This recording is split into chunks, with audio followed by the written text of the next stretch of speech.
The derelict warship drifted silently at the edge of the Kappa Nebula, a dark silhouette against the colorful gases and distant stars.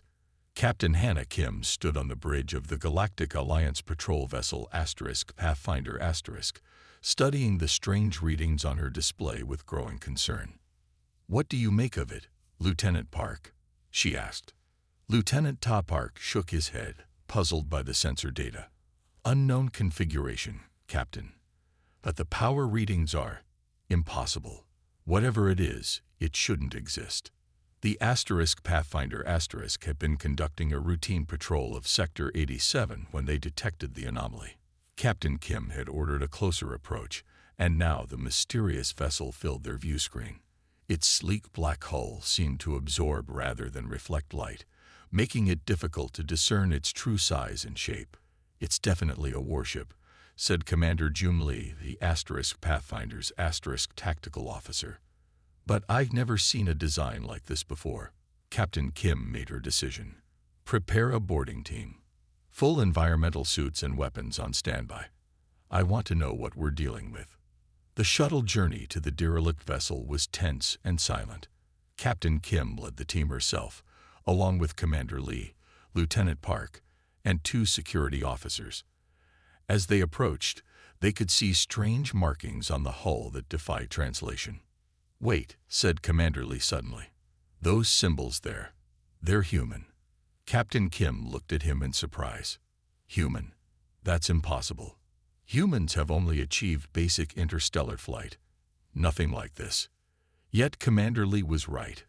Among the unfamiliar script were unmistakable human letters and numbers. The boarding team docked their shuttle at what appeared to be an entry port, and with weapons ready, they entered the mysterious vessel. The corridors inside were dark and silent, lit only by the team's lights. The air was breathable according to their scanners, surprising for a seemingly abandoned ship. The interior was pristine, showing no signs of battle damage or emergency evacuation. "It looks like everyone just left," whispered Lieutenant Park. They found their way to what appeared to be the bridge, a spacious command center with ergonomics, suggesting it was designed for human use. When Captain Kim approached the central console, the darkness around them suddenly vanished as blue lights activated throughout the room. "Proximity sensors detected. Initiating system recovery," announced a calm voice that seemed to come from everywhere at once. Displays came to life, showing status reports in recognizable human language. The team stood frozen, weapons half-raised, unsure if they were in danger. "Welcome aboard the United Earth ship Nemesis *", the voice continued. "Temporal displacement successful. Current date verification required."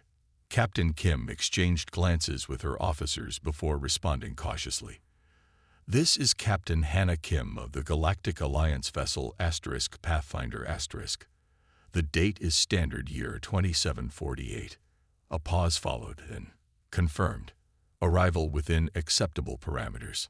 I am Echo, artificial intelligence of the UEA's Nemesis *. What is the purpose of this vessel?" Commander Lee asked. "And where is your crew?" "This information is security restricted," Echo replied.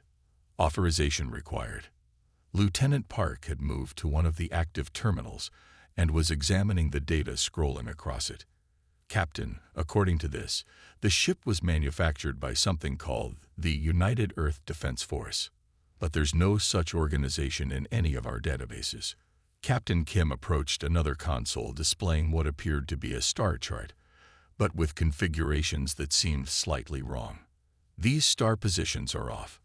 Almost as if they were mapped from a different time," completed a new voice from behind them. The team spun around, weapons raised, to find a holographic figure had appeared, an older human male in a uniform none of them recognized. "I am a recorded message, programmed to activate upon rediscovery of this vessel," the figure explained. "If you are viewing this, then Nemesis * has successfully traversed backward through the temporal stream." Captain Kim lowered her weapon slowly. "You're claiming this ship is from the future?" The hologram nodded. The UVA's Nemesis was launched in the year 3142 by the remnants of human civilization. It represents our most advanced technology, designed for a single purpose: to prevent the extinction of not just humanity, but all sentient life in the galaxy. The team listened in stunned silence as the hologram continued. In our time, an enemy known as the Void Heralds has conquered most of known space. This vessel contains technology specifically designed to combat them. We've sent it back because our historical records indicate the Heralds will make first contact with this galaxy in your era. That's impossible, Commander Lee protested. Time travel violates every law of physics you currently understand, the hologram interrupted. Yes, that was true in our time as well, until the Heralds showed us it wasn't. Captain Kim's mind raced with implications. If what you're saying is true, this ship violates every temporal treaty in the Galactic Alliance. In approximately 3 standard months, those treaties will be the least of your concerns, the hologram stated grimly. The ship's ad will provide access to systems gradually as your crew learns to operate them. Full operational logs are available to command staff. The hologram flickered. One final warning. Trust nothing you think you know about temporal mechanics. The Heralds have been manipulating the timeline for centuries. Nemesis was our last hope. Please, don't let our sacrifice be in vain. With that, the hologram disappeared, leaving the boarding team in silence broken only by the soft hum of the ship's systems. Lieutenant Park accessed one of the terminals. Captain, I'm retrieving the logs now. The most recent entry is, you need to see this. The screen displayed a video log showing the same man from the hologram, now in a badly damaged version of the bridge they stood on. Explosions rocked the ship as he recorded his message. Final log, Admiral Kwan. The temporal drive is charged. Earth has fallen. Luna Base is silent. This is humanity's last stand. All our knowledge, all our hope goes with Nemesis now. If we succeed, none of this will happen. If we fail, his voice broke. There won't be anyone left to know we tried. The recording ended as a blinding light engulfed the bridge. Captain Kim stood silent for a long moment. Secure this vessel, she finally ordered. No one speaks of what we found until I've reported to Alliance Command. As they returned to their shuttle, Captain Kim took one last look at the impossible warship. If the message was true, this vessel represented technology centuries beyond current understanding. And if the warning was true, they had 3 months to learn how to use it. News of the mysterious warship spread through the Galactic Council like wildfire. Captain Hannah Kim stood before the 12 representatives of the most powerful species in the galaxy, her back straight despite her exhaustion. For 3 days, she had answered the same questions repeatedly. You expect us to believe this vessel simply appeared from the future? Asked Ambassador Su, his scaled skin shimmering under the chamber lights. The evidence supports this conclusion, Captain Kim replied evenly. Our scientists have confirmed the materials used in its construction don't match any known manufacturing process. The chamber erupted in voices.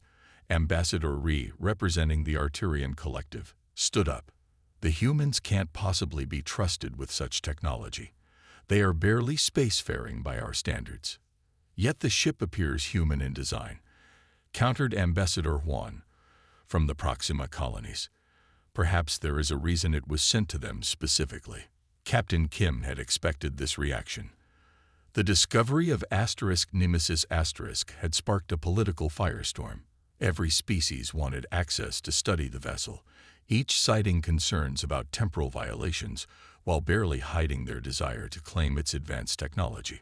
After the council session, Captain Kim met with Admiral Jun in a secure chamber. The council is split, Admiral Jun said, his face grave. Half want to impound the ship and study it. The others want it destroyed as a temporal violation. Meanwhile, I've received reports that might confirm the ship's warning. He activated a display showing a star map. Several points of light pulsed red. In the last week, long dormant beacons have activated across the galaxy. Some of these devices predate our recorded history. They all activated within hours of your discovery of Nemesis *. Captain Kim studied the pattern, as if responding to the ship's arrival. Precisely, Admiral Jun nodded. And there's more. He adjusted the display to show the galaxy's outer rim. A section of space shimmered with unusual energy readings. Our deep space monitors detected this disturbance 3 days ago. Something is entering our galaxy, Captain. Something big. 2 weeks later, Captain Kim stood on the bridge of Nemesis *. The Galactic Council had compromised, giving the Alliance temporary control of the vessel for research purposes. Kim had been appointed to lead a special task force to understand and potentially operate the ship. Any progress, Dr. Kang? She asked the physicist who had been studying the propulsion systems. Dr. Jin Kang looked up from his work, dark circles under his eyes. This technology operates on principles I've only theorized about. The power core uses a form of energy containment that won't be possible for centuries with our current understanding of physics. But can we operate it? Partially, Dr. Kang admitted. The Echo seems programmed to grant access to systems gradually as we demonstrate understanding. It's like the ship is teaching us. Lieutenant Park entered the bridge, his face pale. Captain, we're receiving an emergency transmission from Colony Outpost 37.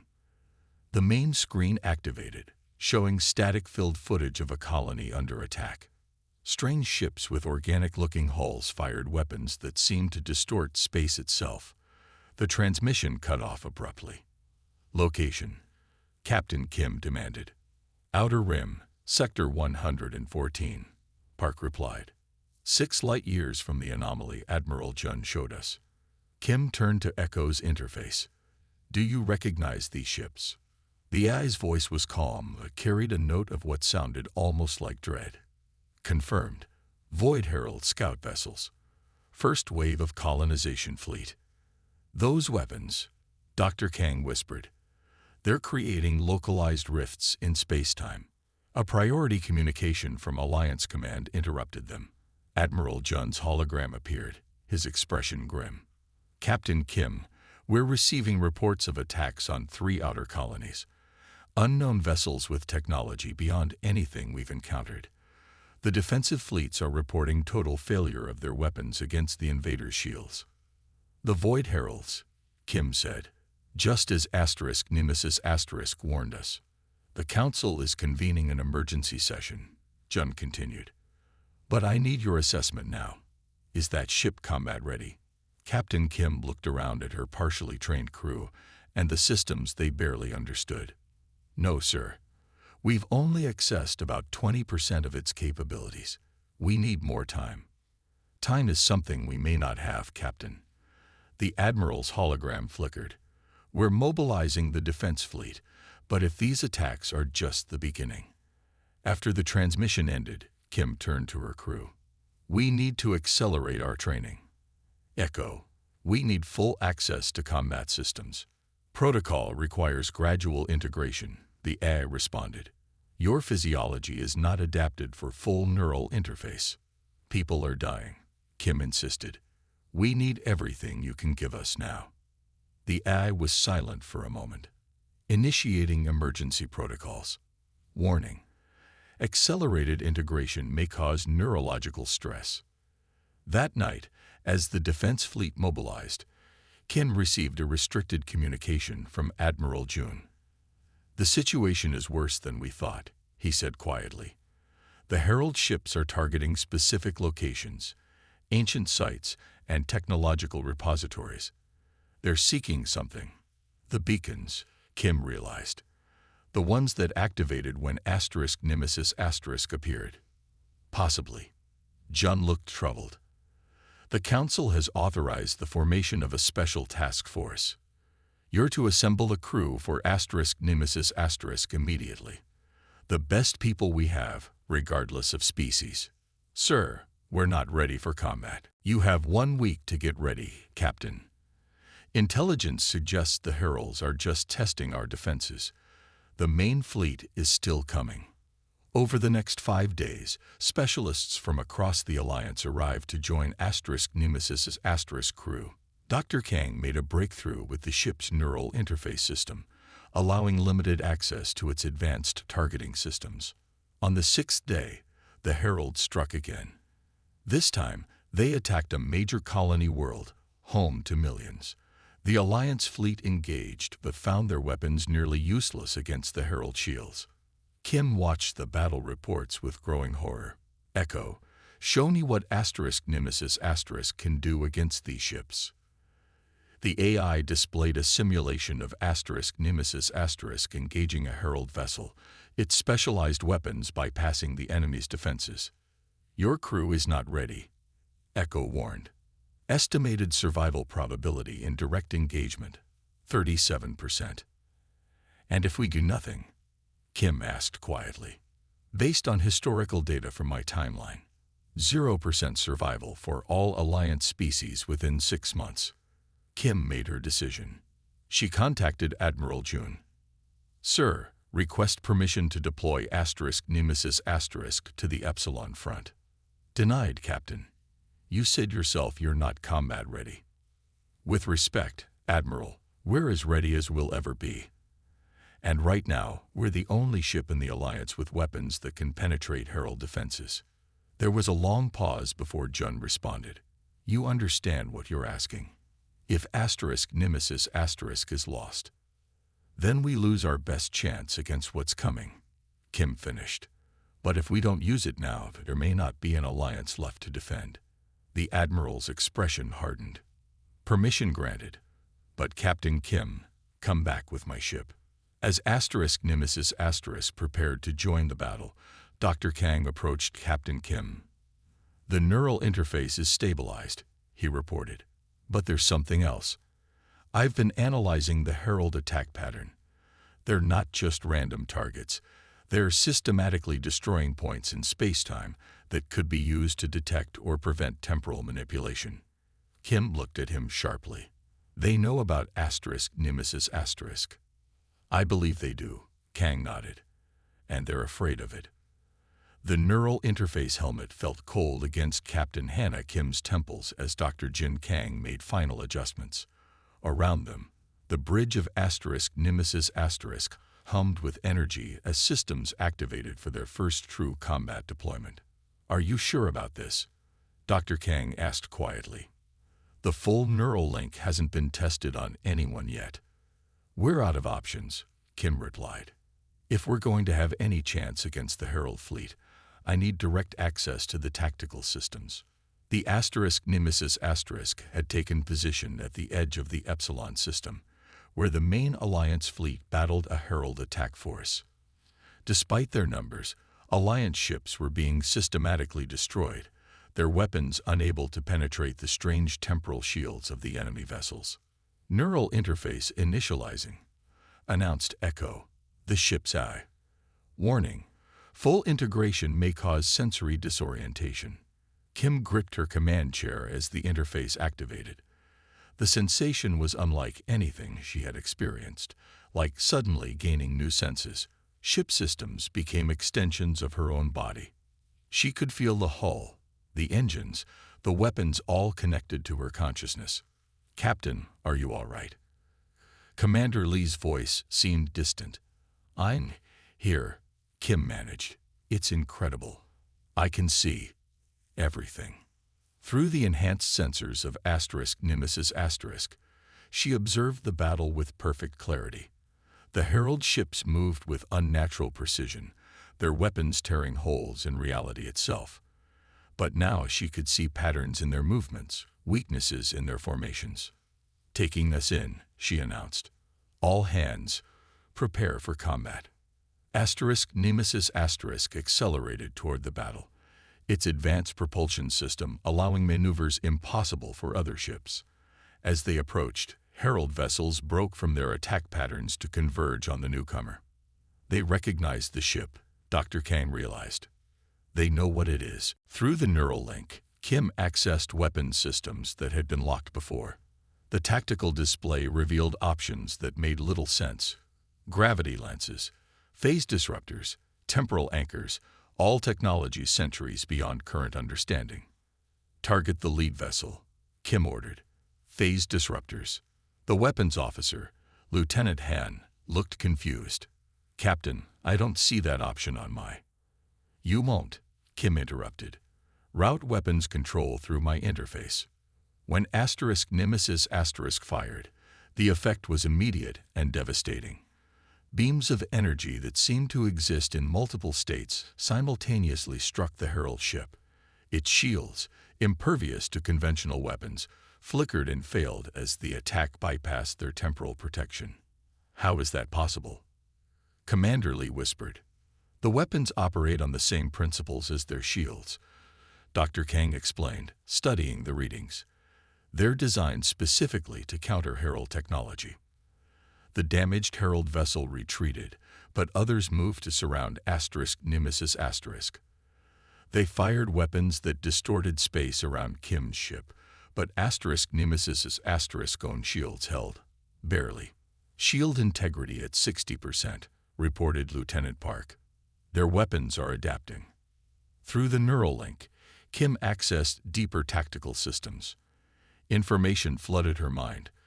Combat data from battles that hadn't happened yet, strategic analyses of Herald tactics, weaknesses known only through centuries of future conflict. They're using a coordinated attack pattern, she said, but there's a flaw in their network. If we target these 3 points simultaneously, she designated targets that appeared random to her crew, but formed a pattern only she could see through the enhanced tactical display. Gravitational weapons ready, she ordered. Fire on my mark. When Nemesis attacked again, the effect rippled across the Herald formation. Their coordinated movements faltered as the precisely targeted strikes disrupted their tactical network. The Alliance fleet, seeing the opportunity, pressed their attack against the suddenly vulnerable enemy ships. It's working, Commander Lee exclaimed. They're retreating. But the victory came at a cost. As the Herald ships withdrew, Kim felt systems throughout Nemesis strain under the power demands of the advanced weapons. Power fluctuations in the main drive, warned Lieutenant Park. We can't sustain this level of output. Disengage neural interface, Dr. Kang insisted. Your brain patterns are showing stress. Kim resisted. Through the link, she had accessed a sealed memory file in Echo's database. Images of worlds burning, entire species being erased from existence. She saw humanity standing alone against the Heralds after other races had fallen.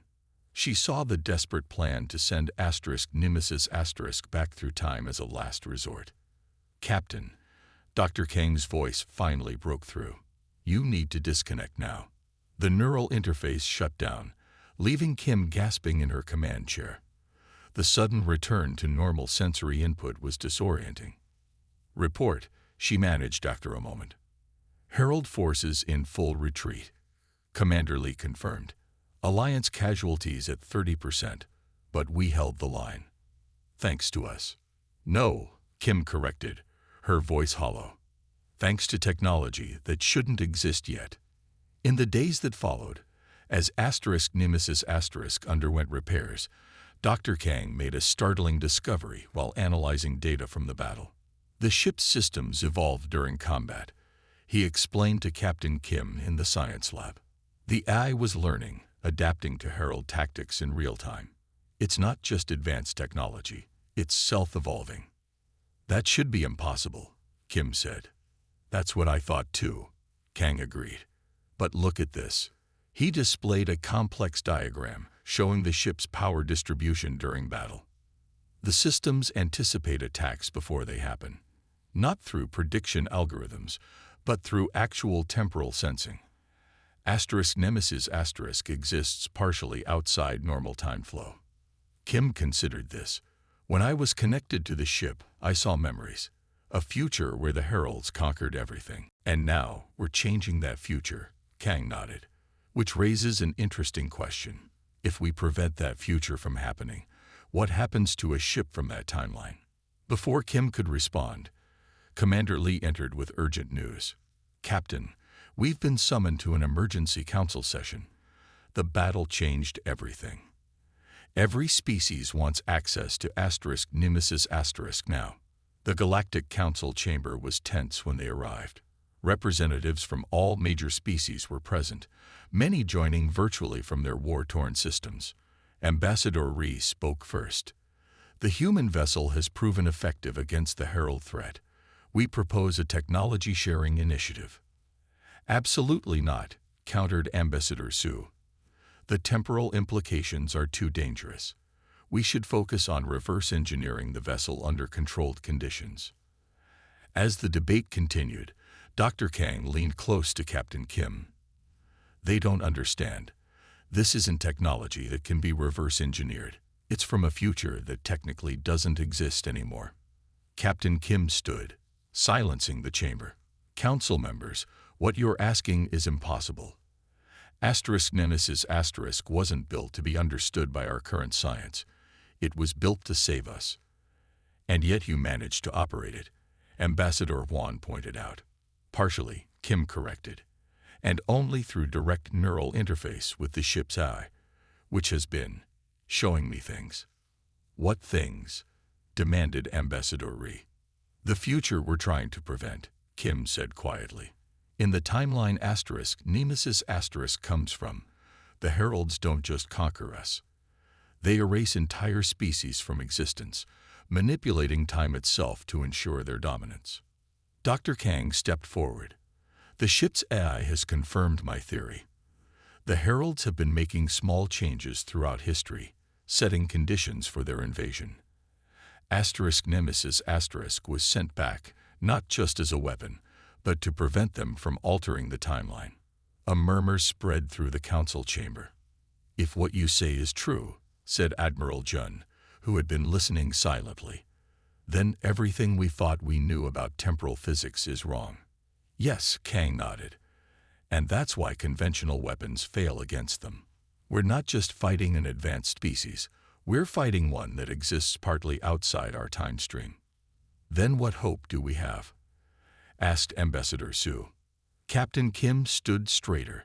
We have Nemesis and we have knowledge of a future we can still prevent.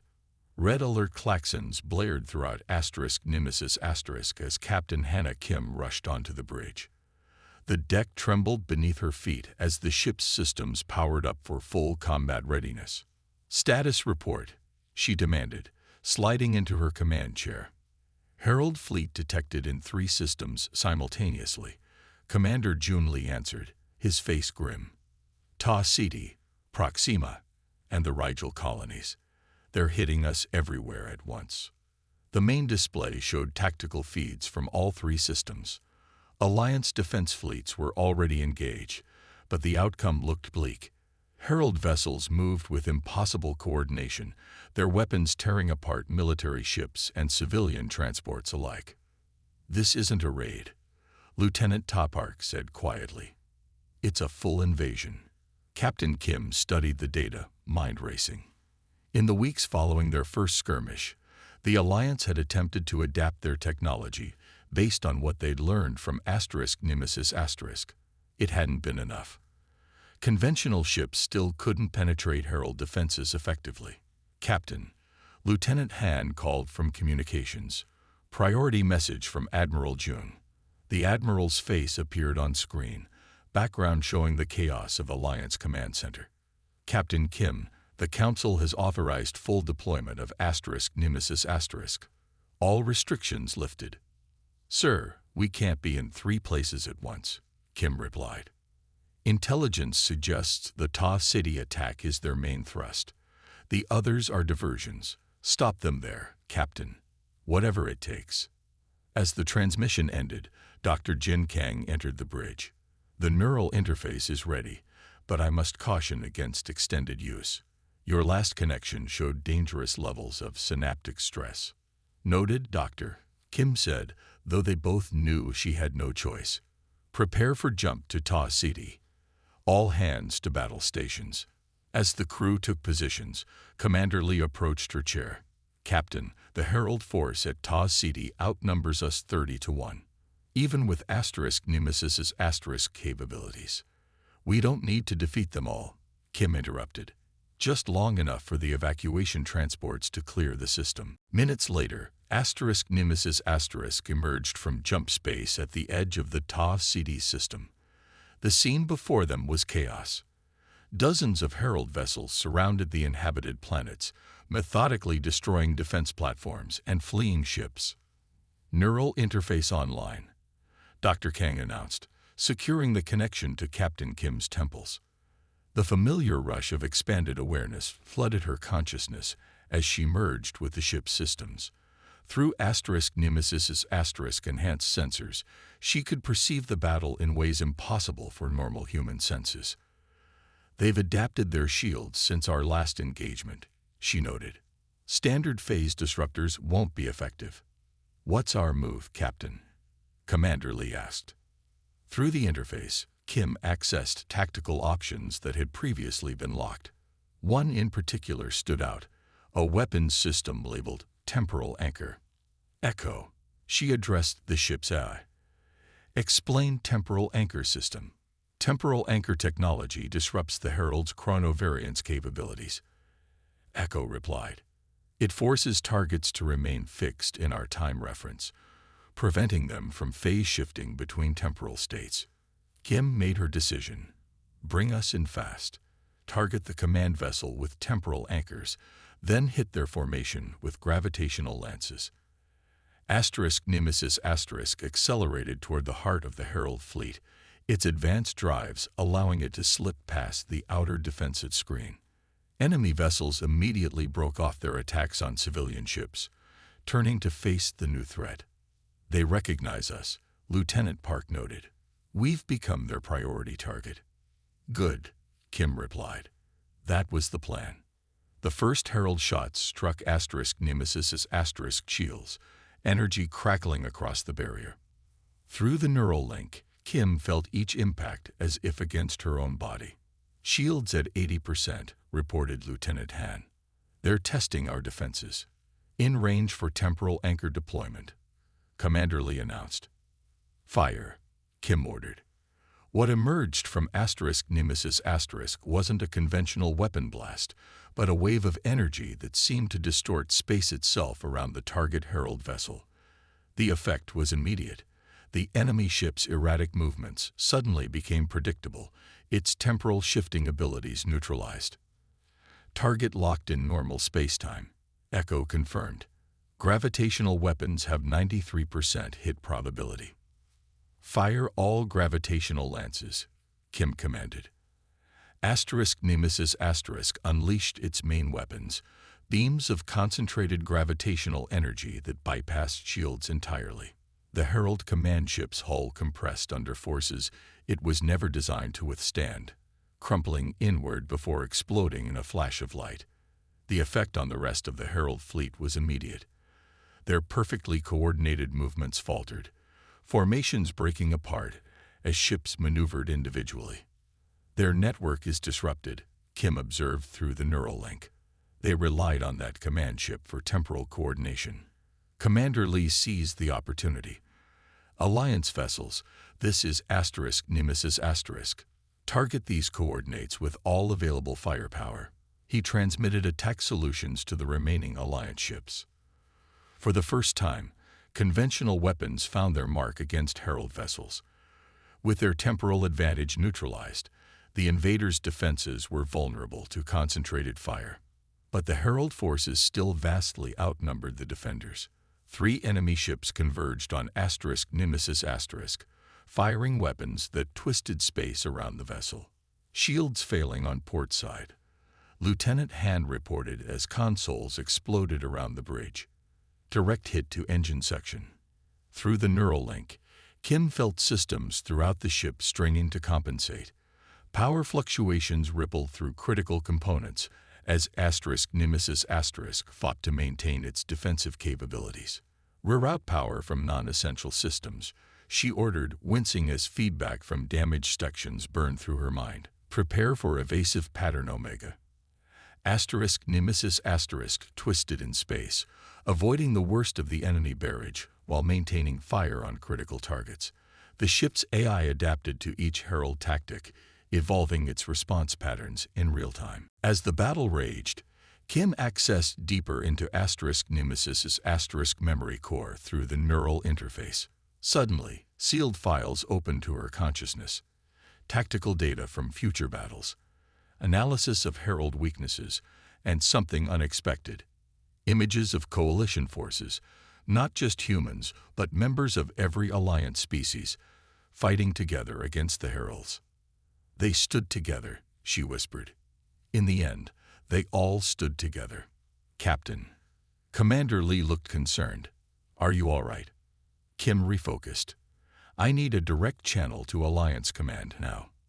When Admiral Jun appeared on screen, Kim spoke with newfound urgency.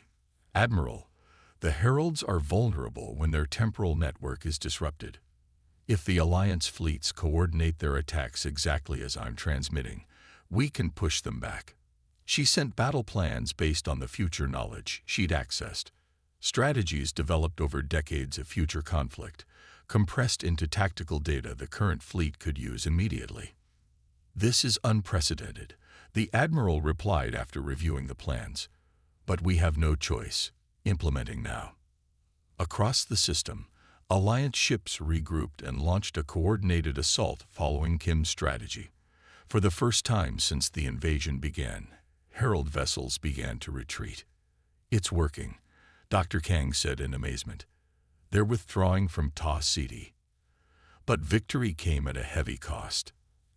Nemesis had sustained critical damage to multiple systems.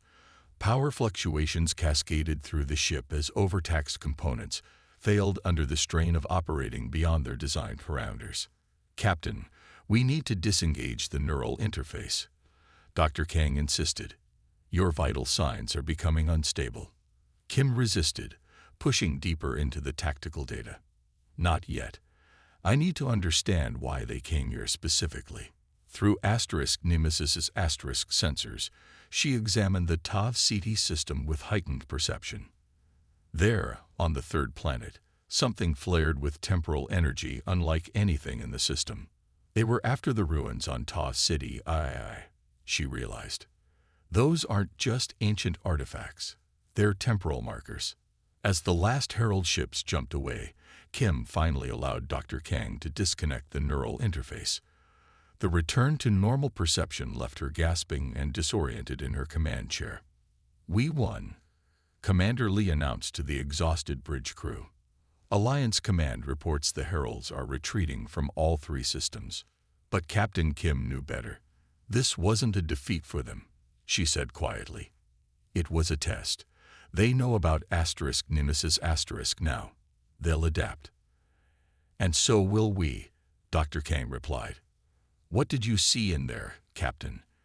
Kim looked at her diverse crew, humans working alongside members of other species, all united against a common threat, just like the images she'd seen from the future.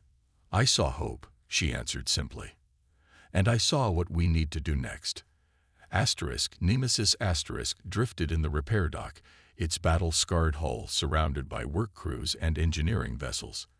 Inside the conference room, Captain Hannah Kim studied the holographic display showing fragments of Herald technology recovered from the battle at Ta City.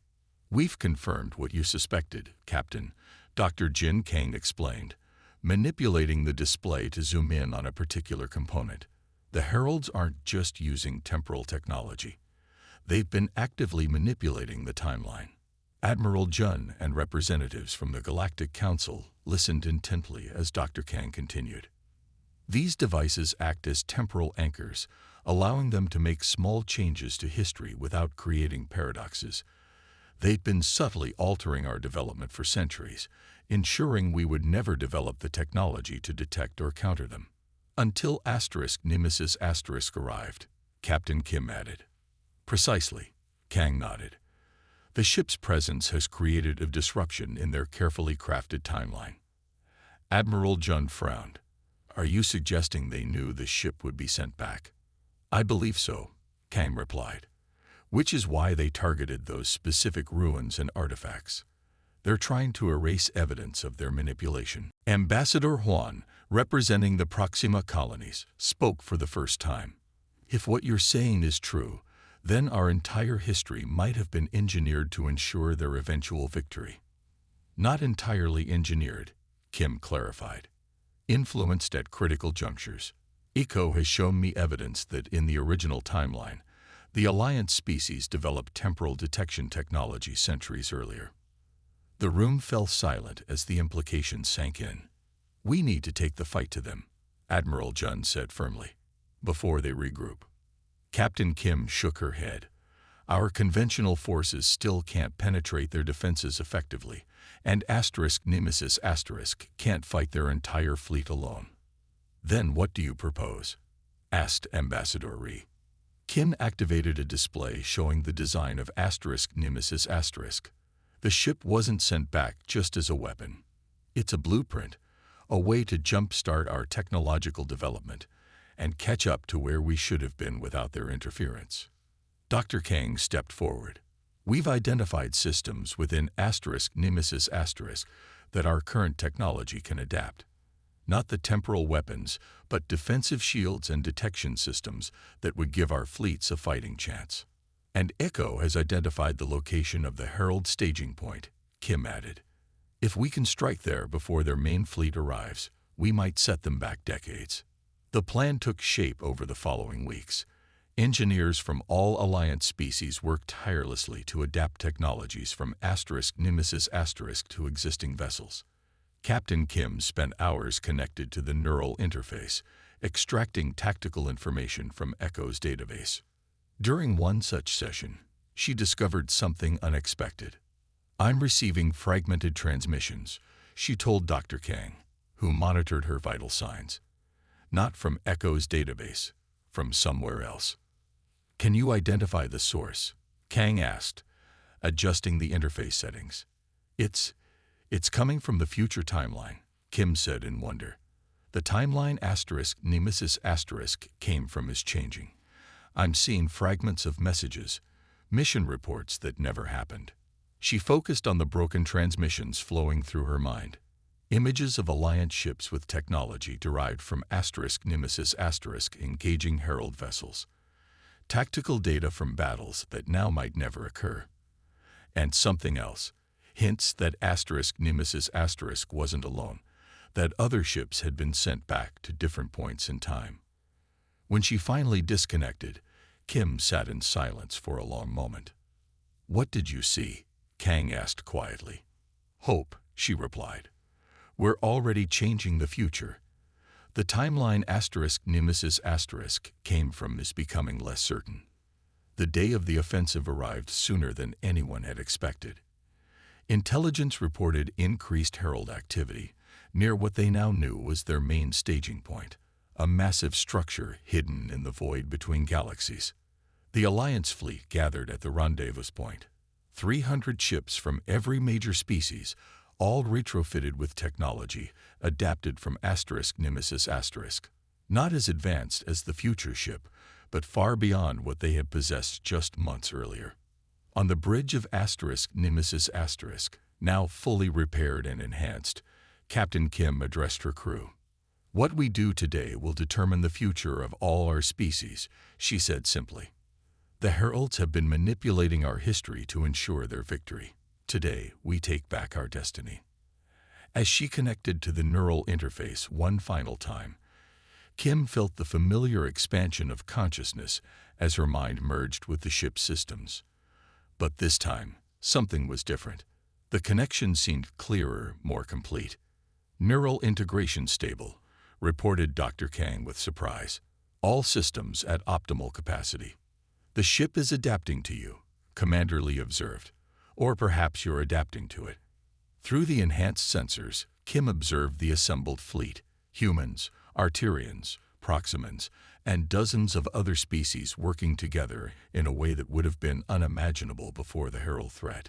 Fleet is in position, Commander Lee announced. Ready for jump on your command. All ships, prepare for temporal jump, Kim ordered. Nemesis led the fleet through the jump point, emerging near the massive Herald structure. It hung in space like a dark web, energy patterns flowing across its surface as it manipulated the very fabric of space-time. The Herald defensive fleet reacted immediately, moving to intercept the Alliance forces. But this time, they faced ships equipped with technology specifically designed to counter their temporal advantages. "They've adapted their shields again," Kim noted through the neural link. "But so have we." Nemesis fired its main weapons, the energy pulses striking key points in the Herald formation. Alliance ships followed, their coordinated attack breaking through enemy defenses for the first time. Through the chaos of battle, Kim directed Nemesis toward the central structure. Herald ships converged to protect it, confirming its importance. "This is it," she realized. "This is their temporal anchor point, the nexus they use to manipulate our timeline." "How do we destroy it?" Commander Lee asked. "Our weapons barely affect its outer shell." Through the neural link, Kim accessed a sealed weapons system, something Echo had kept hidden until this moment. "Temporal resonance cascade," she said. "It won't destroy the structure, it will erase it from our timeline completely." "The power requirements are beyond our capacity," Dr. Kang warned, reading the specifications. "It would drain every system on the ship, including life support," Commander Lee added grimly. Kim considered this. "Echo, is there another way?" The eye was silent for a moment. "Alternative solution available. The resonance cascade can be modified to target only the Herald temporal signature, not the structure itself." "What would that do?" Kim asked. "It would sever their connection to our timeline," Echo explained. "They would continue to exist, but would no longer be able to manipulate our history." "Do it," Kim ordered. Nemesis approached the structure as Alliance ships provided cover. Herald vessels grew increasingly desperate in their attacks, sensing the threat. "Temporal resonance system charging," reported Lieutenant Han. 90 seconds to activation. As the final countdown began, Kim received one more fragmented transmission through the neural link. A clear image this time, showing a future where Alliance ships traveled beyond the galaxy, not as warships but as explorers. A future where the technology of Nemesis had launched a new era of discovery. "Resonance cascade ready," Lieutenant Han announced. "Fire," Kim ordered. The energy wave that emerged from Nemesis was unlike any weapon seen before. It expanded outward, washing over the Herald structure without damaging it physically. Instead, the energy patterns across its surface flickered and died as its connection to the timeline was severed. Throughout the battle, Herald ships suddenly lost cohesion, their perfect formations falling apart as their temporal advantage disappeared. "It worked," Dr. Kang said in amazement. "They're just ordinary now." The Alliance fleet pressed its advantage, driving back the suddenly vulnerable Herald forces. Within hours, the battle had turned into a rout as the invaders retreated in disarray. In the aftermath, as Alliance ships secured the area, Captain Kim finally disconnected from the neural interface. She felt different, changed by her deep connection with Nemesis and the knowledge it had shared. "What happens now?" Commander Lee asked as they surveyed the captured Herald structure. "We rebuild," Kim answered, "and we explore." During the post-battle analysis, Dr. Kang made one final discovery within Nemesis' database: hidden specifications for an entire fleet of vessels similar to Nemesis but designed not for war, but for exploration and discovery. This was their real plan, he told Captain Kim as they stood on the observation deck, watching Alliance ships begin the journey home. "Not just to save us from the Heralds, but to give us the future we were meant to have." Kim nodded, watching the stars with new eyes. "Then let's not waste it." Across the galaxy, the Galactic Council convened to discuss the future. For the first time in their history, all species stood truly united, their combined technology now advancing along a path no longer manipulated by outside forces. And aboard Nemesis Captain Hannah Kim reviewed the first set of plans for a new vessel, one that would carry the legacy of the impossible warship forward not as a weapon, but as humanity's first true step into a universe of endless possibility.